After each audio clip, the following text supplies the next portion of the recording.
kita belajar Pancasila itu cuma sebagai teori. Tapi sebenarnya, it's way more than that. Buku ini mengajari kita bahwa Pancasila itu bukan cuma sekedar hafalan. It's a whole way of life. Hi everyone, let's talk about it. Halo guys, good to see you again. Perkenalkan, aku Afa Fauzia, mahasiswa Tadris Bahasa Inggris semester 1. Hari ini aku mau share sedikit tentang satu buku yang menurut aku pretty interesting, yaitu Paradigma Baru Pendidikan Pancasila karya Dr. Winarno. Don't worry, ini bukan video yang berat. I'm just sharing the ideas that I found meaningful. Dan siapa tahu kamu juga ngerasa relate atau kebantu memahami Pancasila dengan cara yang lebih chill. So, let's get into it. Kenapa sih disebut paradigma baru? Karena menurut Dr. Winarno, cara lama mempelajari Pancasila itu terlalu teoritis. Kita cuma hafal, but we don't really live it. Padahal Pancasila itu harus dipahami lewat 3 hal.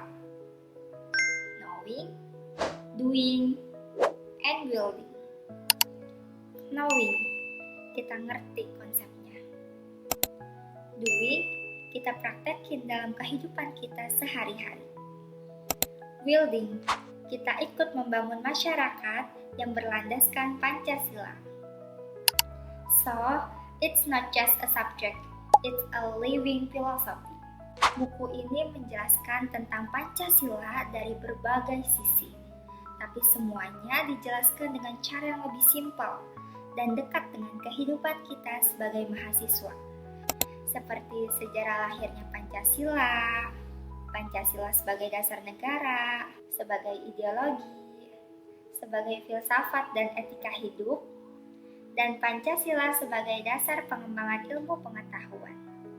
Intinya, ilmu dan teknologi boleh berkembang sejauh mungkin, but values keep it ground. Secara keseluruhan, buku ini mengajak kita buat nggak cuma tahu apa itu Pancasila, tapi live with it. Di buku Paradigma Baru Pendidikan Pancasila, Dr. Winarno bilang bahwa Pancasila itu harus dihidupi, bukan hanya dihafal, tapi dilihat, dirasakan, dan dilakukan setiap hari. Makanya aku mau tunjukin beberapa contoh aktivitas yang menurut aku sangat menggambarkan penerapan nilai-nilai Pancasila. Berikut contohnya. Sila pertama, ketuhanan yang Maha Esa. Sila pertama mengajarkan kita tentang hubungan manusia dengan Tuhan. Penerapannya bisa kita lihat dari kebiasaan kita beribadah, melaksanakan sholat, dan membaca Al-Quran adalah bentuk ketaatan dan rasa syukur kepada Tuhan. Kegiatan ini juga melatih kita untuk hidup lebih tenang, disiplin, dan penuh kesadaran spiritual. Sila kedua, kemanusiaan yang adil dan beradab.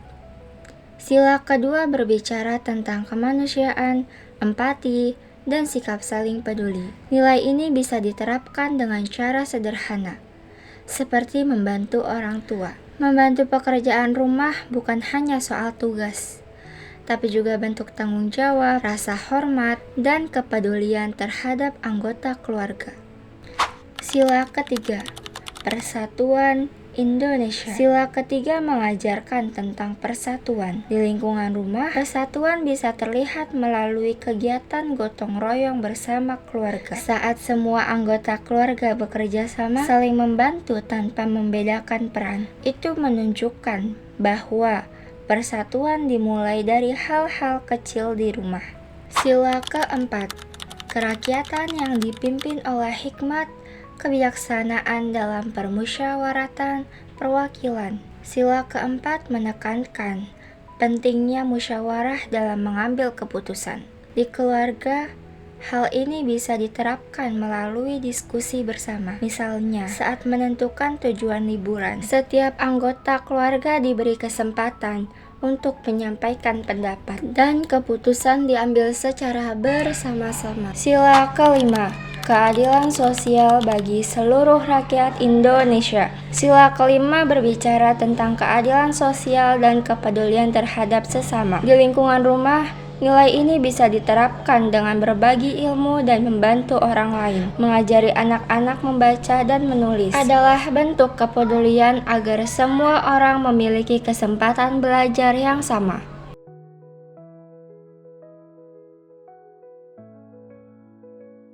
Itu tadi beberapa contoh aktivitas di masyarakat. Dan menurut aku, kita mempelajari Pancasila itu sangat relevan banget. Apalagi kita sebagai mahasiswa yang sedang berada di fase membentuk diri.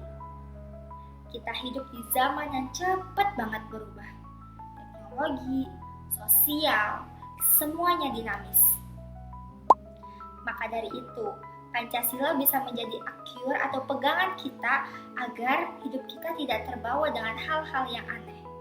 Plus, sebagai generasi muda, kita yang akan menjalani masa depan negara ini.